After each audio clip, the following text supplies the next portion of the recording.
Welcome to the FML podcast, the podcast on a mission to uncover actionable insights, explore the latest trends, and to catalyse your fintech's growth. Join Growth Gorilla's founder and managing director, Sachdev, and some of fintech's hardest hitting marketers and leaders.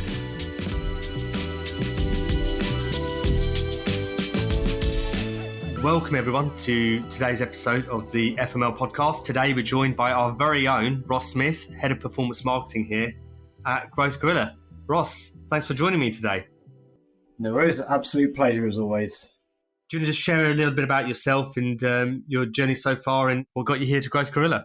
Been working in paid now for over 13 years. First job in sort of paid in general was with a company called the Searchworks, who were the biggest search agency in the UK at the time.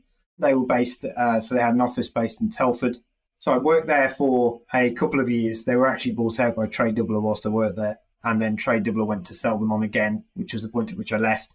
Since then, worked for internally at Phones for You. So quite a big retail B2C organisation, big budgets, lots of brand awareness, brand traffic, physical locations. So quite a big place to work. I've worked for Dentsu Aegis, again, massive agency network. I worked specifically for our prospect there on search accounts again.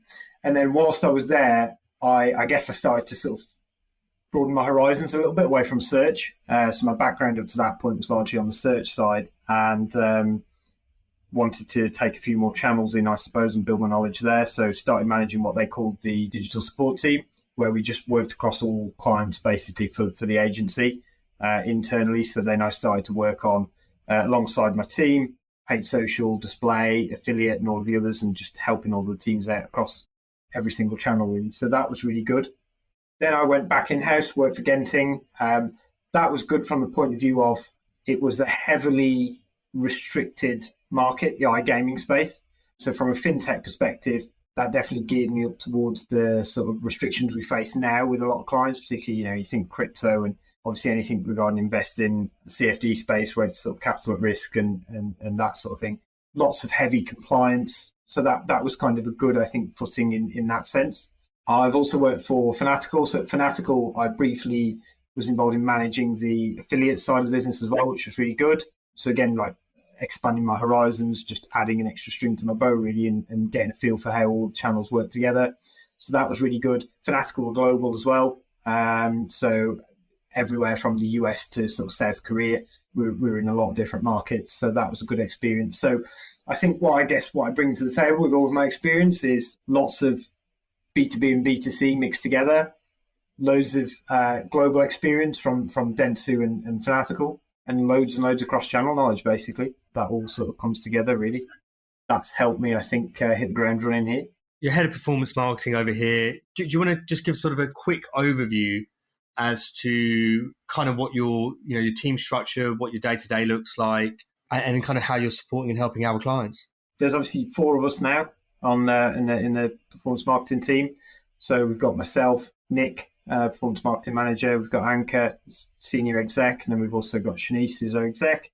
In terms of kind of my day-to-day, right from when I joined Growth Gorilla, I've been involved end-to-end really. So I always say I'm willing to sweep the floor. I'll never ask anyone to do anything that I won't do myself. So from day one, sort of been involved in building reports out all the way through to updating them, through to going on the client calls, right up to the top end where we're doing kind of strategy, multi-channel client strategies, getting involved in their tech stack, all the way through to sort of doing the initial pitching as well. So kind of end to end really to a large extent.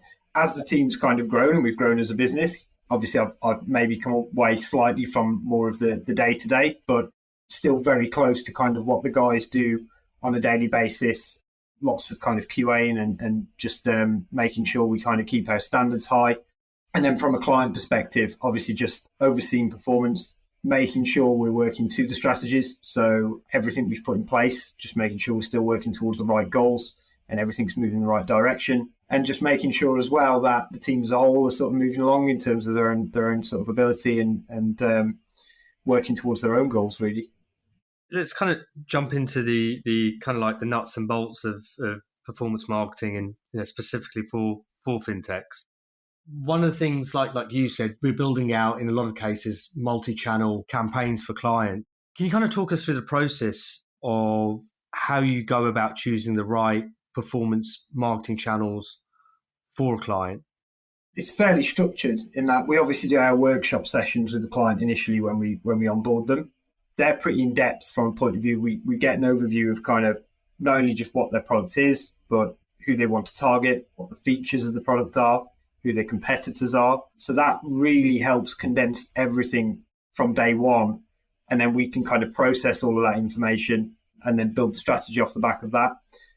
So we can take quite a sort of structured approach on every strategy we build when we go through these workshop sessions. So, I mean, you've got some very sort of clear splits, such as kind of B2B versus B2C, where obviously your strategy is going to be very different. B2B clients, LinkedIn tends to be sort of a cost of doing business at this point. So you're more going to kind of lean towards that and perhaps more of a content-led approach. With B2B, more of that kind of demand generation strategy, whereas your B2C is very much more kind of direct acquisition focused, perhaps a little bit heavier on the CPA and the volume targets. So that's kind of your first split. So that starts to define kind of what channels you're going to go live on. You've obviously got territories and budget. So one thing we never want to do is spread everything too thinly.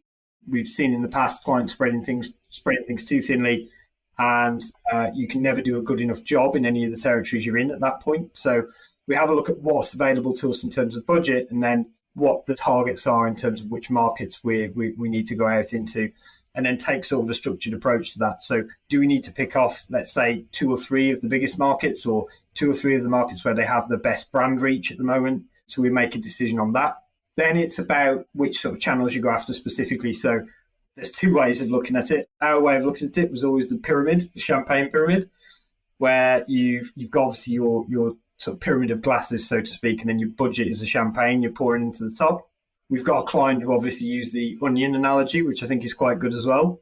So we tend to generally look to put the budget where initially we think we're going to get the best return. That differs obviously, again, depending on whether you're B2C, depending on whether you're B2B. So if we took, let's say, a B2C client targeting the UK only, if they have a web platform and a mobile platform, what we're probably going to look to do is put a chunk of the budget into Google. Tends to convert best for us on B2C. And then we'll work our way out from there. So once we've tested the boundaries on Google, we can work out then how much money we put to, let's say, paid social on the second tier, and then also compare how much we're putting into the web platform versus promoting the app. And then we work our way down then, almost like a reverse funnel, where we go from kind of the highest intent, closest point towards conversion. And then we kind of filter our way down towards kind of awareness, where you're probably going to see directly from that channel initially higher CPCs and a lower ROI.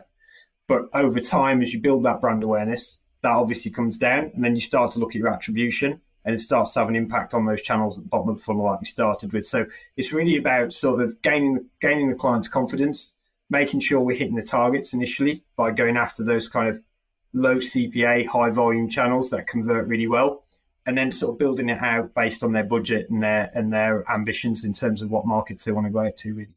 You know, from the perspective of that brand building and, you know, getting multiple platforms working together to kind of get best ROI, what's kind of the tipping point for you? You know, when do you start adding in, you know, let's say we're starting with search and, you know, app installation type campaigns. When's the right time to start layering on things like Facebook? And then obviously, you know, we can't have a conversation, you know, about performance marketing without talking about TikTok at the moment. When's the right time to layer on those sorts of platforms? I think it's dependent on the client's objectives, really. So a really good example's ISA season that's coming up. So we've obviously in the finance vertical, lots of clients that are impacted by that, and that's kind of a key time of the year. When you think about ISA season, yes, we do want to capture, for example, all of that really high intent stuff that's coming in via search. But because of the time sensitive nature of ISA season, the fact that it's a well-known term now, ISAs, I think a lot of people understand what they are, even if they don't necessarily have one. There's more of a willingness there and also a requirement to do more on the awareness side. Otherwise, you miss a whole chunk of sort of traffic you could be converting let's say on paid social, that you're not getting through search. To some extent, I think it's dependent on objective. So we could have a client, for example, where around ISA season, we uplift the budget and we spend some of that budget on social, but it's not an always on activity. So we would turn it back off again. You've got other situations where, we've had clients in the crypto space, for example, where very difficult to see what's going to come next in terms of the crypto market, very up and down, highly volatile. That massively impacts your conversion rates on even a day-to-day basis in the crypto space. So much safer in the crypto space to go after your app install campaigns and go really direct straight to the bottom of the funnel, because even when times are hard, you're still marketing to the demand. So when you're putting ads in front of people, you're putting ads in front of people who are out there searching for trade crypto, even at the point at which there's volatility. So you still get that sort of high conversion rate, even during sort of slightly difficult times.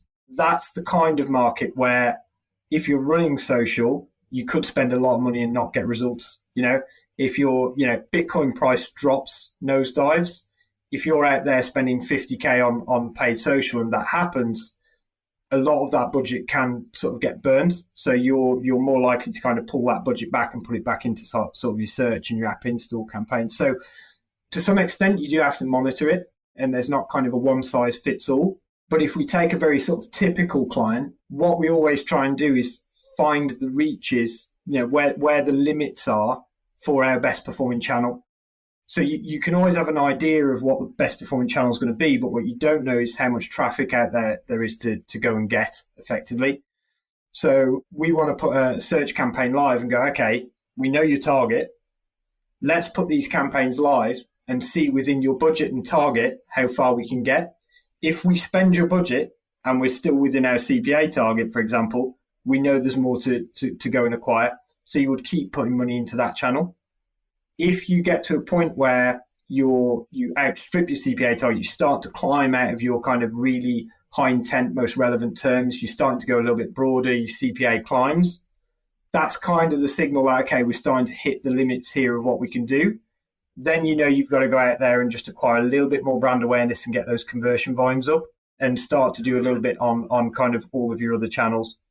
So that's generally how we sort of approach it, is find out what the limits are on your best performing channels and then invest the additional into sort of your awareness and build it that way.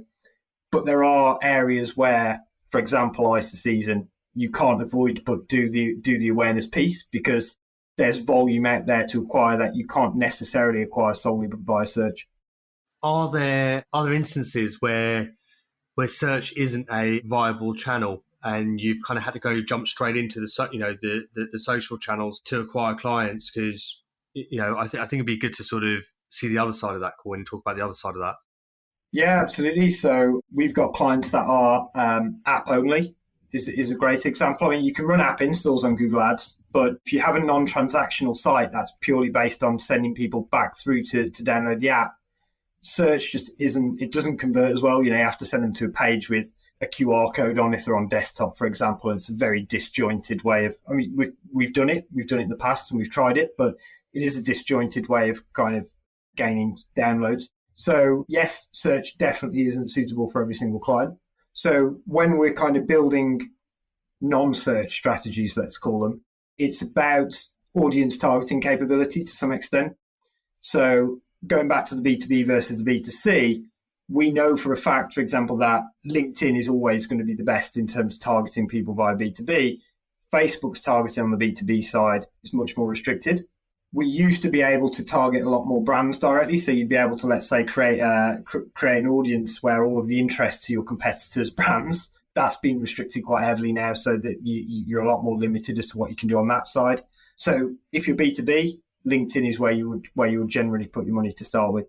What we tend to do on the B2B side as well is hit everyone hard with remarketing. So going back to that demand gen point earlier, it's about using LinkedIn to drive high quality traffic to the site, pixeling that traffic, of course, acquire the leads directly if we can, but then also hit them quite hard on remarketing across the other channels where perhaps we don't have that targeting capability. So all of a sudden Meta becomes really favorable because it's relatively cheap compared to LinkedIn. So we can use that for remarketing on B2B.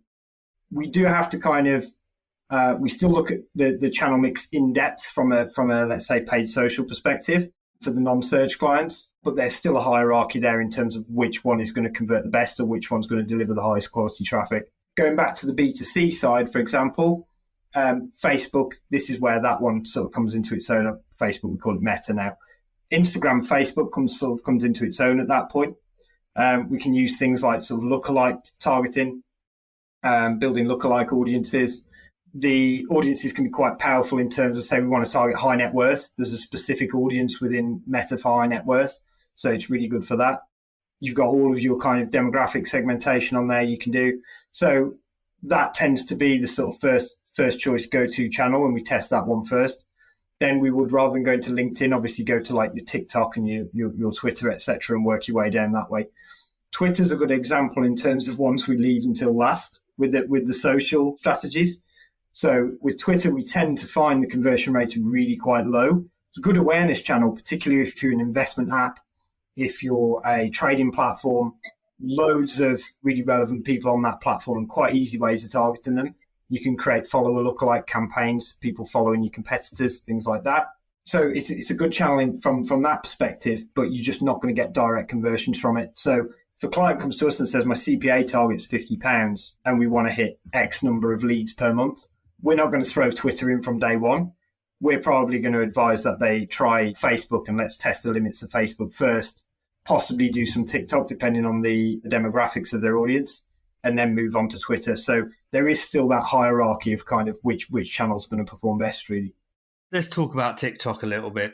It's blowing up. It seems to be front of mind for a lot of marketers, especially our clients and prospects that we're speaking to. How would you compare Facebook versus TikTok?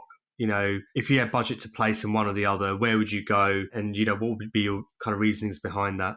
The biggest difference between the two is, and TikTok to some extent is unique in this sense. TikTok is very reliant on you putting the right type of creative out. So you almost exclusively want to use TikToks as ads, which if you think of other advertising platforms, it doesn't tend to be the case. So on Meta, you could get equal success from running a video campaign as you could from running a single image or a carousel, for example. On TikTok, really you need that kind of native feel to your ad. Your ad generally has to match the content on the platform. So it's very different in that sense. That requires unique creative. And I know one route we've obviously gone down as an agency is doing more on the influencer side. That's really going to help us with TikTok and deliver for kind of our clients' audiences on that platform, because we need that sort of UGC content that feels like it fits the platform. You can create a video and run a video on TikTok, but the ads that get the most engagement are the ones that feel like they're native content. So I think that's why TikTok's unique. Looking at the sort of Meta side, I see it more as sort of a traditional channel in that sense. So a little bit more kind of display oriented in a way, in that you've got your traditional sort of single image type content that still does well, can do well, but you also have the option of doing kind of your video and your slightly more engaging content on top. So I think that's the key. That's the key area they differ in, is kind of how you have to approach your creative. And then in terms of how we use that for our clients, the downside of TikTok is that not all of our demographics are on there. Tends to be generally quite a young demographic, so it's not suitable for all of our clients. For example, if we're targeting high net worth investors, less chance of hitting them on TikTok than there is on, let's say, a Meta campaign. So that has to be a consideration. It's not suitable for absolutely everyone. Some products as well is perhaps a little bit more difficult to create that almost slightly sensationalized kind of native content that you'd need for TikTok. That sort of viral content. If you've got quite a dry product, for example, it's hard to create that sort of ad. So TikTok, very, very good, really supports influencer incredibly well. The fact that we've now got influencer capabilities as an agency, I think is really going to help us. We've got all of Shanice's expertise as well. He's obviously our sort of resident TikTok expert. So we can have a really good go at TikTok. But I think we just have to be sensible, which we are, and just use it in the right ways and pick and choose how we use it, to be honest. One question we get asked a lot, or perhaps a statement that we hear a lot, and I know both you and Nick have strong opinions on this, but no one uses Facebook anymore. Complete myth, really. I think the demographics have moved on, possibly. It's seen as a place where your mum and dad hang out and share pictures of their kids and take photographs of the dinner and share it with their friends. Yes, possibly the demographics have moved on, even on Instagram. I think that's matured a lot more now, albeit there is a sort of broader mix of demographics on Instagram compared to Facebook. But anyone who says kind of sort of Facebook's dead, it definitely isn't. Yes, their user numbers are probably dropping, but there are still millions of people out there to acquire on that platform, and it still works. The other strength behind it is the algorithm. I mean, we've seen over time, if you set up a manually created campaign using their audience targeting, so using interest targeting, using age targeting, location targeting, all of your standard sort of targeting methods, over time, if you pixel that traffic and then create a lookalike audience, we've run those for, let's say, 6 to 12 months. Over time, that lookalike audience starts to overtake your campaigns in terms of its efficiency. Facebook's got a really good way of working out, based on certain signals, who you're going after and who's converting on your website and who's responding better to your ads. We can't do that as humans ourselves, if at all. That's what Facebook's very good for. And that's where you tend to find that's where you get your sort of really strong performance from with Facebook. So the argument that Facebook's dead, I mean, it's a complete myth. There is an argument to say that, we know this from our own clients, Facebook versus Instagram is a consideration. Sometimes it's worth possibly splitting those out from a performance point of view. But in terms of putting ads on Meta, I mean, it's generally still our number one channel when we're considering where to go live. The only exception's probably B2B, really. So I think it's a myth, personally. So I want to talk a little bit more about sort of building out that strategy for clients. We've talked about, obviously, channel selection. But again, one of the questions we get asked a lot is, sometimes very openly, how much budget do we need for our paid strategy, our acquisition strategy, for it to be effective? I think it's to a large extent down to objectives, really. Some clients have very hard and fast volume and CPA targets, and we sort of touched more on that sort of strategy earlier on. We get clients in that are, let's say, a little bit more comfortable building awareness, tend to have maybe a slightly larger budget available from day one, and awareness is like a big consideration for them. We've had clients where they're, for example, running cheap car advertising. We've had clients running TV. So they're clearly trying to build that awareness from day one and grow their base because the budget is there for them to do that.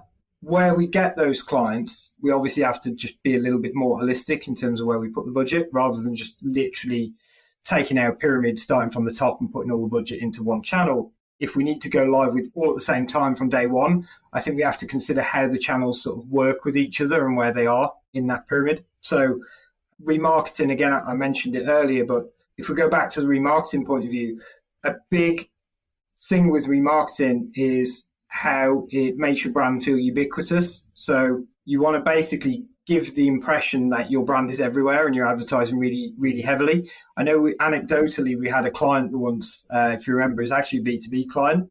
They said they were talking to a partner. This wasn't a customer, this was a partner of theirs. They were talking to a partner who said, you guys are advertising absolutely everywhere. They obviously weren't, but it looked like they had multi-million-pound budgets. We were spending actually a few thousand a month. But because we were running remarketing, they were seeing ads everywhere just off one site visit, which obviously reflected really well on them. And this was a partner, which obviously was really quite important to them. So we want to create that kind of ubiquitous feel when we're going for sort of brand awareness. So rather than just kind of dumping the money into one channel, we start to think, okay, of these channels, which ones are going to achieve that objective of getting the brand out there and getting it in front of people. And to a large extent, that's dependent on who your target audience is and where they reside. Again, going back and thinking about one of our clients in particular, who are a kind of sort of payment platform / sort of challenger neobank. So they're looking at trying to attract sort of a migrant audience.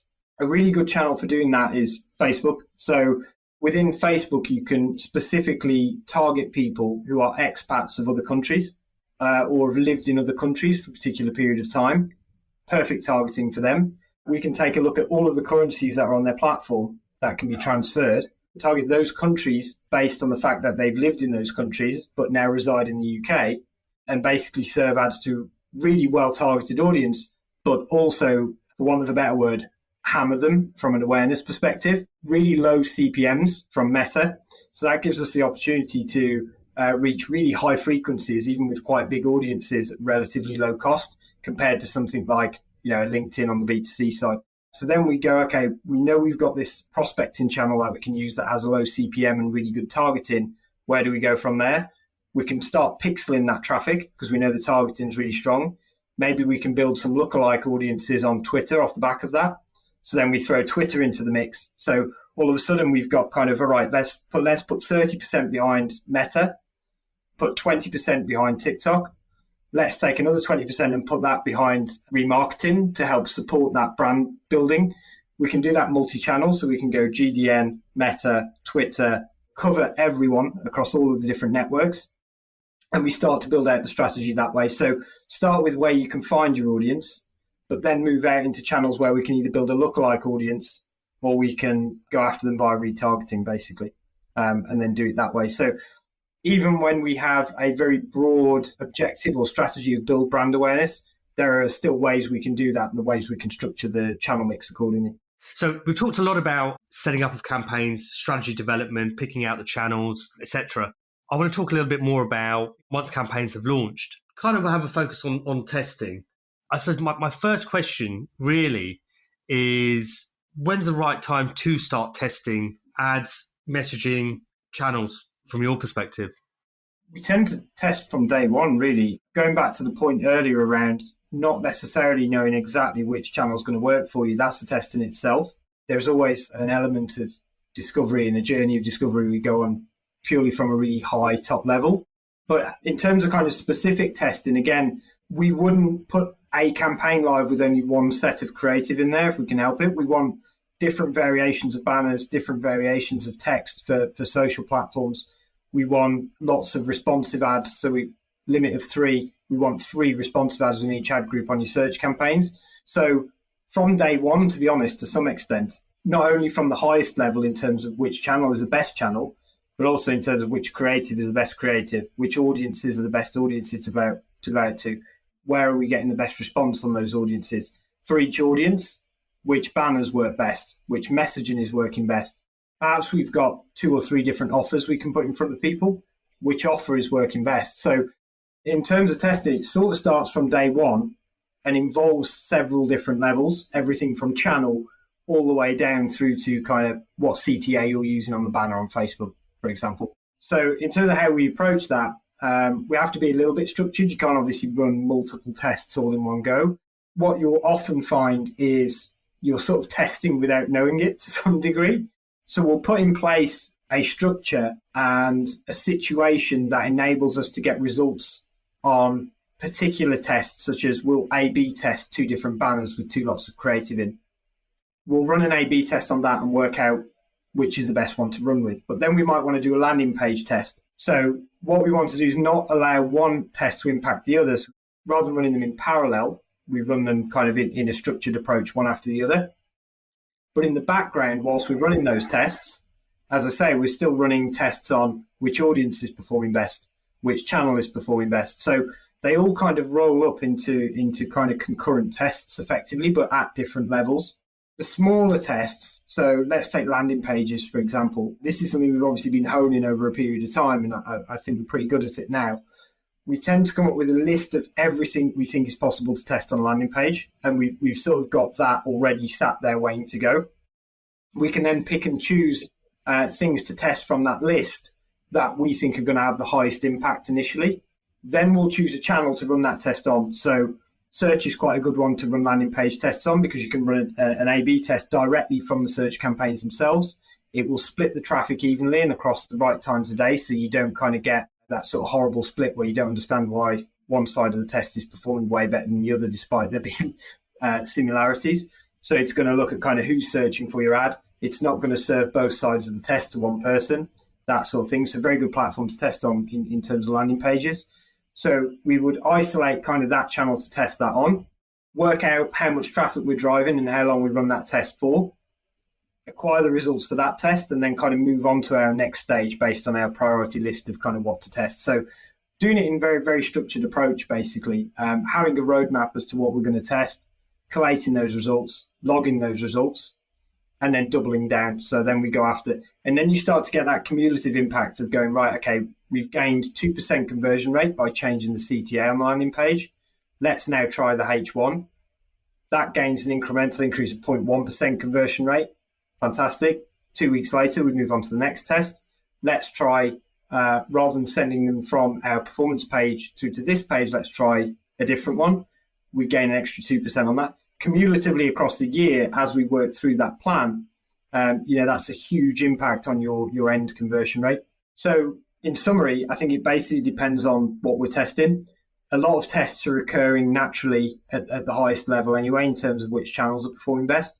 And then when you go all the way down to kind of your really, really structured sort of small A/B tests, we have proper plans in place where we work through them in a structured approach, log the results, and then move on to the next test, and basically build those incremental increases in conversion rate and have that kind of overall positive impact on the campaigns.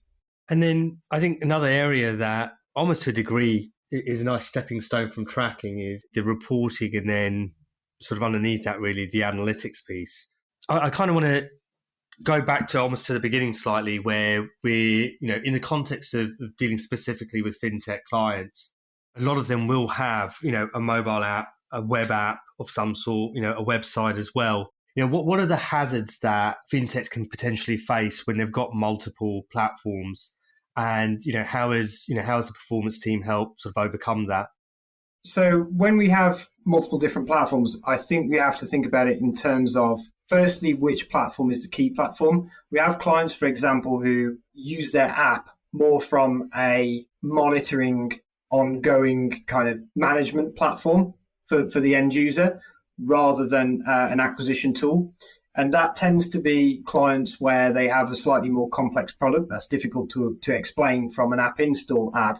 Send them through to the app install and then get someone to convert immediately. I'm thinking a sort of robo-advisor investment app, for example. Perhaps there are specifics regarding that app that need to be explained that you can't explain on an app store page.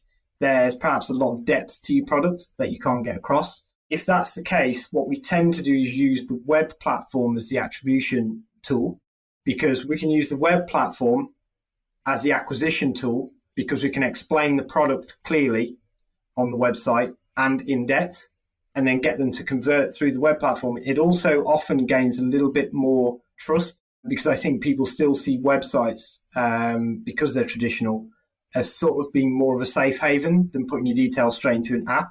So I think that's one consideration, is how the client uses their app and whether the product is complex to the point where perhaps we need to explain it a little bit more, in which case we'd use the web platform. We've spoken a lot about development of strategy, and then obviously spoken about optimizing campaigns through testing. Ultimately speaking, in order to make those decisions about how to develop the campaigns and push them further, we need data in order to do that.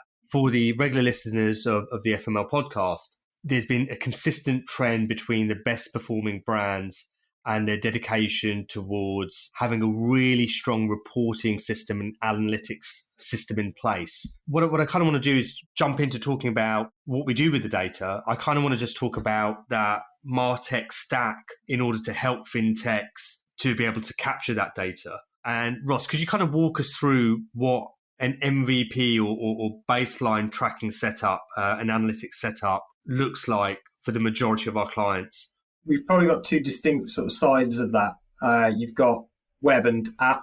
GA4's come in and started to sort of merge the two, and we've got platforms that go cross-device now as well. But I think it still stands that we have clients that are web only, for example, and we have clients that are app only. So I think we need to consider where the product sits in that respect in order to work out what the tech stack needs to look like for that individual client. On the website specifically, I think traditionally everyone just goes straight to analytics because it's free. Everyone generally tends to understand how to use it on a very basic level. In terms of tracking implementation, it's probably one of the easiest platforms to install across the site through GTM. So in that respect, everyone gravitates towards that. The problem with only ever using analytics is, from an acquisition perspective, it's not as geared towards tracking at user level and tracking that user level throughout their lifetime. So what we tend to find is, yes, we can track people who come into the site, maybe the one or two events that they initially do on the website. But because we're not dealing with, let's say, an e-commerce website where they kind of they purchase relatively quickly, then they'll go away and come back in, let's say, 2 or 3 months and purchase again. We're dealing with people who are probably going to come back to the site within a day or two and complete the next stage of the onboarding process. So analytics starts to fall down when we have, let's say, 4 different onboarding events that all occur at different stages.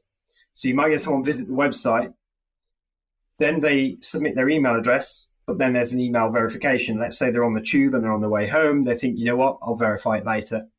They get home, perhaps they open their laptop, go onto a completely different device where say the cookie didn't land initially. They could potentially be seen as a new user at that point. They may come via a different channel, but then they verify their email address. So straight away, we've got a break in the tracking effectively, where it's going to take a little bit of time for the platform to work out that is the same user. That starts to then cause problems, obviously, in terms of attribution further into the funnel. So we start to lose track of who is who and who's completing what actions once they've actually signed up. Another problem we tend to encounter is journeys where you have to go away into, let's say, an email. So you enter your email address. It says you need to verify your email address. You go into the email, click the email, and then all of a sudden the next event is fired based on the fact you clicked through from an email, not from the original source. So analytics starts to run into problems. The solution to that is having something like a mix panel or a heap running as well. Stumbling block with installing those platforms are often cost. So it's probably important to point out that Heap, for example, has a free element to it. Unless you hit a particular number of visitors, you can use Heap for free.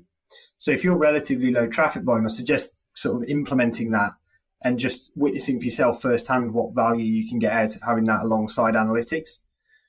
Not only does because that focuses on a user level, that's going to help with cross-device. So where we've got clients that have apps and web platforms, they're using multiple devices. They're coming in at different times a day. They're coming in multiple times just to sign up. All of that data gets stitched together quite cleanly in the likes of Heap and Mixpanel, and it all gets attributed nice and clean throughout the journey. So there's basically an added value to having both of those platforms in place. Yes, we have GA.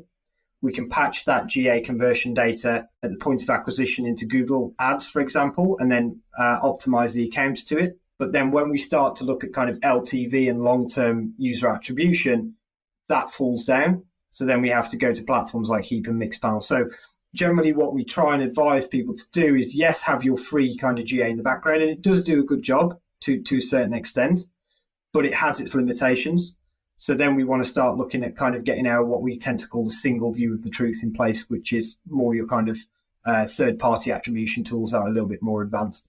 That's very focused on web-based platforms. Does the same sort of apply for mobile apps, or is there a different sort of setup and structure for that?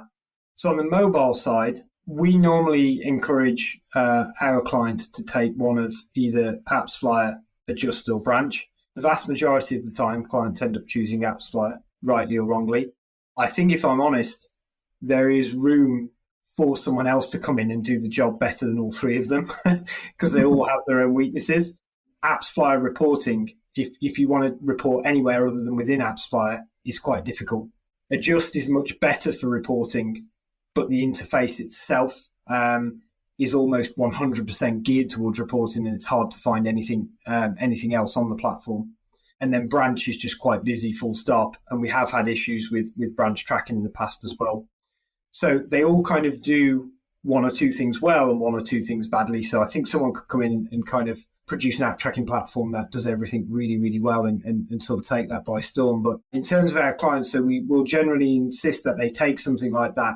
Those platforms bridge a gap between the person clicking on the app and then downloading the app and going on to complete events in the app. Without that platform, because we do have clients sometimes say, do we really need it? Can't we just use UTM parameters, for example?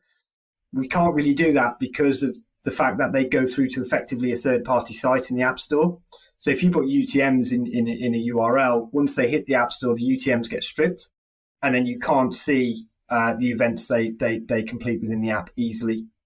The other advantage to using them is the integration across the platforms. So we can, once AppsFlyer, for example, is set up, we can very quickly, on our side, integrate AppsFlyer with all of the ad platforms, push all of the conversion data that's being set up straight back into the app platforms, and effectively get a campaign live quickly from day one.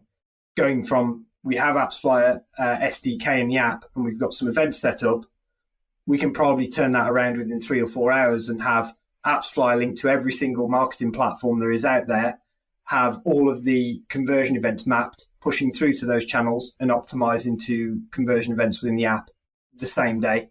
They're so easy to use and intuitive, and they link up with the platforms so well that we almost insist if you have an app, you have one of those platforms installed. Basically, it's a no-brainer, really. We would still use for those app clients AppsFlyer in conjunction with another platform. So I mentioned earlier, AppsFlyer kind of falls down its reporting. To some extent, they all do. So you're still going to need the likes of Mixpanel, again, to track that kind of LTV data that you're just not going to be able to do from AppsFlyer. You also have an attribution problem with Apple. So they don't work quite so well with Apple, and they haven't for a long time now. It's relatively sort of common knowledge that since 14.5, Apple have basically created an attribution problem for us on the marketing side.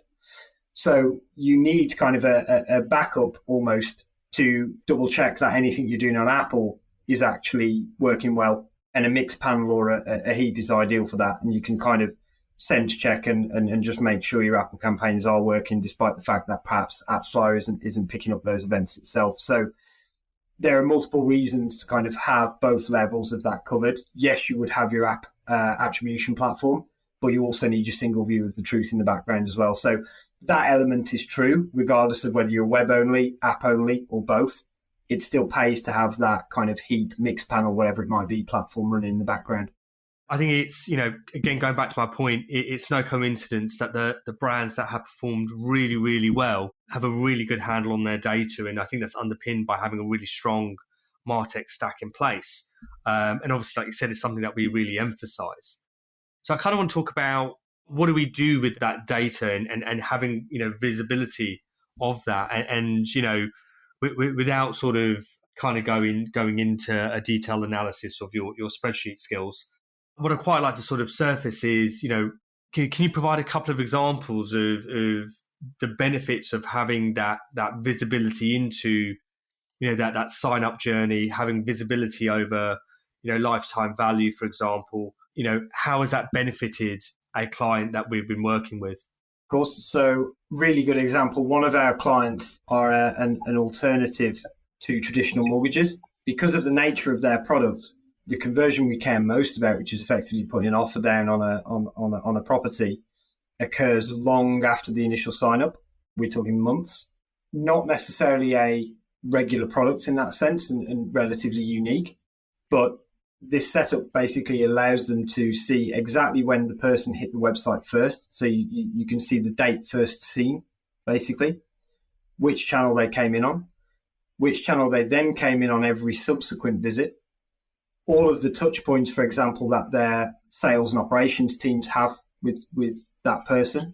It also enables them to backdate things. So if they go 6 months into a process where we've been driving traffic for 6 months, let's say, but they've missed a conversion event partway through the funnel and they want to go back and analyze it, something like Heap will have already tracked all of those events, so they can go back and retrospectively update the data and see how many people actually hit that event.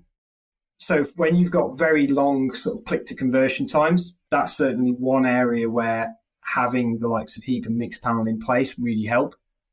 Again, going back to the analytics example, it's much more difficult to, especially in GA4 now, see those kind of click to conversion dates and analyze the funnel in that kind of depth. To give you another example, GA4 have only just released a landing page performance view. There's no way of analysing someone's path through the website at the moment on GA4 cleanly or easily. There's no way of doing it. It's not hit that point of development yet. So if you wanted to see that, you would have to have these platforms in place in order to do it. From an LTV perspective, that's obviously really important in terms of knowing that we're hitting the right CPA.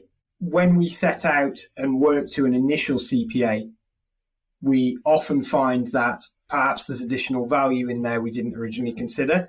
The CPA you start with can sometimes not necessarily be the CTA you end up working to further down the line. So I think the importance in knowing that LTV, if you're generating additional value from customers that you didn't know you were going to get, you need to retrospectively correct that CPA, because you could potentially go out there and acquire an additional 20% of customers with a higher CPA than you thought you originally could, because that LTV is slightly higher. So there's a lot of importance in having all of that data in there. And I think the other layer, again, this goes back to sort of the limitations of GA really, is from an attribution perspective. A lot of these platforms, even thinking about HubSpot, CRM platform first and foremost, but what you can see from a performance perspective within HubSpot is, again, all of the different touch points across the different channels, and it actually attributes quite nicely, a lot better than, let's say, Analytics does. Also Heap, you can very quickly produce charts that show all of your channels across different attribution models and how each of those are performing and which one's kind of adding most value. You can't do that as easily with Analytics. And to some extent, you get what you pay for. Analytics effectively is free. So you would expect these platforms to do that job better. So there's kind of a number of different areas really where you're going to get value out of having that over just using GA. Obviously, Ross, you're very aware of this. As an agency, we focus and we help a lot of our clients sort of go to market, product launches, scaling, growth, and all of those bits and pieces. One of the things I kind of wanted to touch upon was, in terms of performance marketing, what's the fundamental differences from launching a product, either for an existing brand or product or a new startup, versus scaling and driving growth? I think the key thing is the information you already have available to you differs greatly. And it's information in context of your product or service. So, for example, if you're launching afresh and we're dealing with startup, we're dealing with information that is either based on sort of baseline information that we know from having worked with other brands and products, and we know what works in specific sort of territories, in combination with information that's already out there and any sort of research that's been done in terms of the target audience. But regardless of sort of how much information you furnish yourself with, what we always tend to find is kind of 3 months in, you will naturally switch how much budget you're putting into each specific channel, what that actual channel mix looks like. I don't think we've had a single client where after like 3 months, we're still running the same channels we were from day one. So the information you have available to you in context of your product, your audience, your targets even, is very valuable. And when you're starting without that, obviously there has to be that kind of learning phase, that sort of 3 month period-ish where things are bedding in and you're kind of building that knowledge really. Versus obviously knowing that information. So when we're dealing with growth, we've already got that baseline of we have generally a rough idea of what channels work. We know which audiences are responding best to the product and which ones are converting best. We know roughly how to talk to that audience and also what changes we need to make as well. So, we know that kind of particular landing pages are possibly working, particular messaging is working, which gives us a baseline for building our own performance landing pages. We know roughly what creative has worked. All of that information is obviously invaluable and gives you a head start on being a startup effectively, because we'll take all of that on board, review the channel mix, and then basically double down on everything that's been working so far and throw in the additional ideas, those kind of 1 or 2% that's going to cumulatively make the difference in the growth between kind of, point A and point B. The only thing I'd probably add to that is, like you said, I think information is a great way of putting it. To a degree, when you're sort of doing that product launch or you're launching you're doing that go-to-market piece, you've got what you assume is your customer acquisition cost. You don't really know what it is. But when you're sort of in scale-up mode and you're driving growth, you've already established that baseline of what the CAC is, because you've had that 3, 4, 5 month period to sort of bed in. I mean, sometimes obviously it can be longer than that, depending upon the product, the situation and product market fit, etc. And then really then you can start to optimize. But, you don't really have anything other than conjecture to begin with. I think a lot of it as well comes down to data quality, because we've seen a lot of the time, let's say we've had clients who are working to, let's say they're app only and they're working to a CPI, cost per install. That's fine at the very highest level. But ultimately, if you have a CPA target, we need to work down. The data quality, having worked to a CPI, doesn't really help that much, because you can get a lot of poor quality traffic, and the campaigns have been optimized into a completely different metric to the one you need to optimize to. So I think data quality is an element as well. I don't think it's a given that, we take a client on who's got 6, 12, 18, however many months worth of sort of campaign data there is always in the best position, because it might be that, they've optimized to the wrong point in the funnel, or, they've fundamentally changed their journey since, so data quality is a massive part of it as well, I think.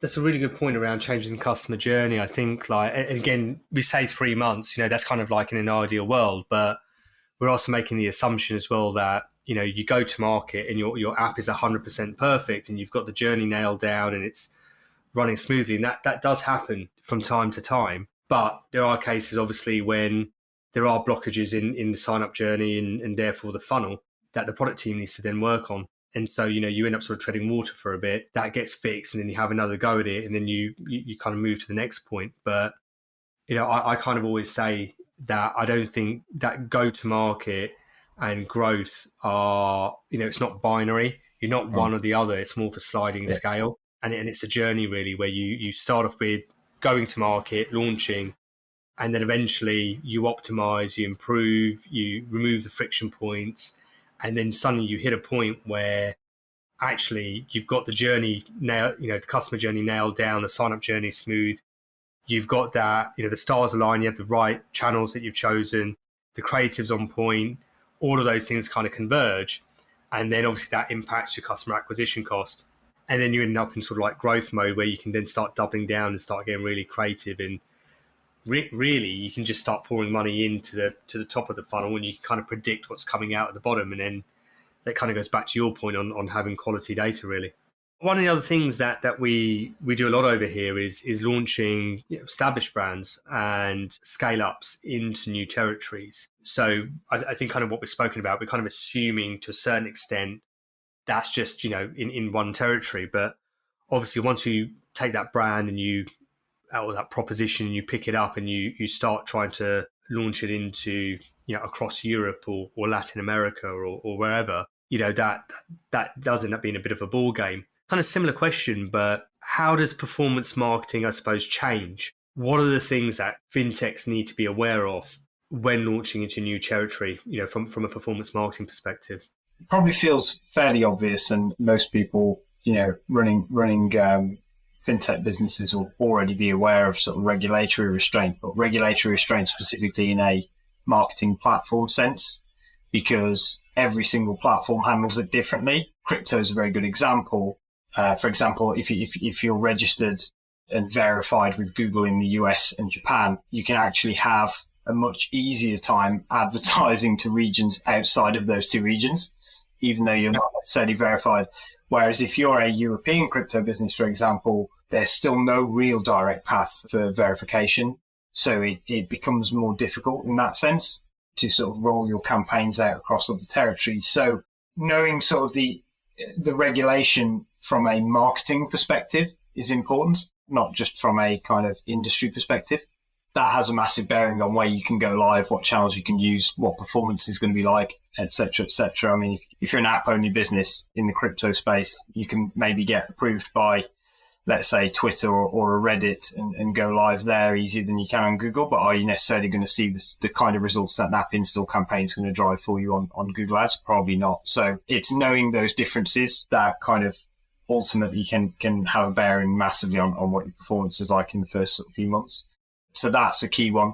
Obviously, market size and whether you've got the budget available to go into those markets. I think one huge mistake is to sort of spread yourself too thin, effectively. I think you need to ensure that when you're going into a territory, you're going to give it enough of a go. So rather than kind of, ring fence the budget, rather than sort of taking 10% of your existing budget and sort of almost robbing Peter to pay Paul to some extent, you want to make sure you've ring fenced some budget to go into that market and give it a really good go.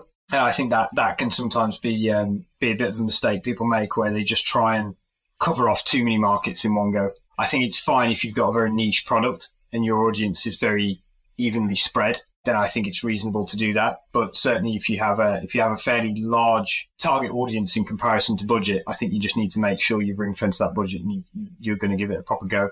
And then obviously in terms of sort of conversion rates, your targets are going to probably need to differ massively dependent on how your product's set up. So, you're going to need potentially a localized product. We've seen with clients in the past where you can launch, let's say, an English language app into a European market and have some level of success. Ultimately, there are certain territories where you need that localized product, and that gives you an extra edge. And we've seen where we've launched in English in one territory and then had the localized version of the app, let's say a few months later, the performance difference between the two is obviously being huge. So there's that to sort of think of as well. And not just in terms of the products, but then also, all of your copy has to be localized. And then there are also nuances in terms of which platforms they use in each territory. So the popularity of one platform in one market might not be the same in another. Reddit's a very good example of that. So really good platform to advertise any investment related product, be it crypto, be it, traditional investments, whatever it is, really active communities on those subreddits, but it's very heavy UK US. So it's not as viable an option, for example, if you're going into a European territory. So you have to adjust your channel mix in relation to that as well. Ross, that's been fantastic. I think we've covered an awful lot there, and thanks for taking the time to jump on the podcast today. As I do with all of our guests here, we'll finish up on the quick fire round. What podcasts do you have on repeat right now? Obviously, other than the FML podcast. Yeah, I hate to say it, but I don't listen to loads of podcasts because I'm massively into sport. I do listen to Cincinnati, which is a Cincinnati Bengals specific podcast, NFL related. So I do listen to that one. But yeah, not a huge podcast listener, if I'm honest. Definitely more on the music side. Cool. And what's your favourite fintech app? Rooster Money, because I'm a dad. The benefit of being able to teach your kids how to manage their finances. I mean, I never had that as a kid, and it's using that with my daughter has just been really, really useful.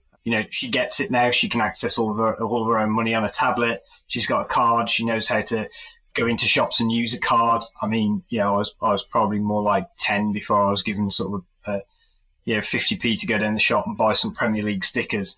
She's 9 and she's perfectly capable of using a card and managing her own finances. So that's been invaluable. I think that's a great app. And obviously Go Henry is a competitor to it. I'd imagine that's exactly the same. They're really good. I think if you've got kids, definitely get one of those two apps.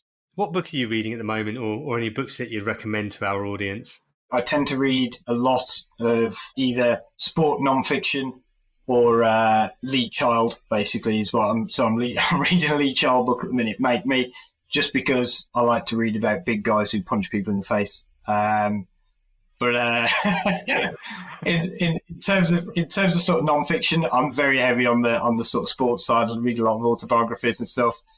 If there's one to kind of take from, I've read Richard Branson's, which was really, really good. For something that can be quite a dry topic, I think that was really good. So I'd probably read that one. It's pretty insightful from a business perspective. Yeah, I've read his book as well, actually. I thought it was really, really good. And then my last question, my favourite question, what's one thing that I haven't asked you that perhaps I should have? I'd say from a personal point of view, maybe what do you enjoy about working in fintech? Go for it. What do you enjoy about working in fintech? The opportunity to work with genuinely innovative, different clients all of the time. It's obviously fast-paced. There's continual innovation, and that just makes things interesting from a marketing perspective. You've got to continue to find new ideas, new ways to promote new products to new audiences all of the time, and it just keeps things fresh. It keeps you thinking, keeps you on your toes, and keeps me being innovative as well in order to keep up with the products, really. I absolutely concur. It's exactly the reason why I love the sector too. Ross, thank you very much for joining me today. It's been great having you on. Thank you very much. Thanks for your time. The FML podcast is brought to you by Growth Gorilla. To find out how our marketing growth experts can boost your fintech's growth, head to growthgorilla.co.uk. And make sure to search for the FML podcast in Apple Podcasts, Spotify, or anywhere else podcasts are found. Don't forget to click follow to ensure you don't miss any future episodes. On behalf of the team here at Growth Gorilla, thanks for listening.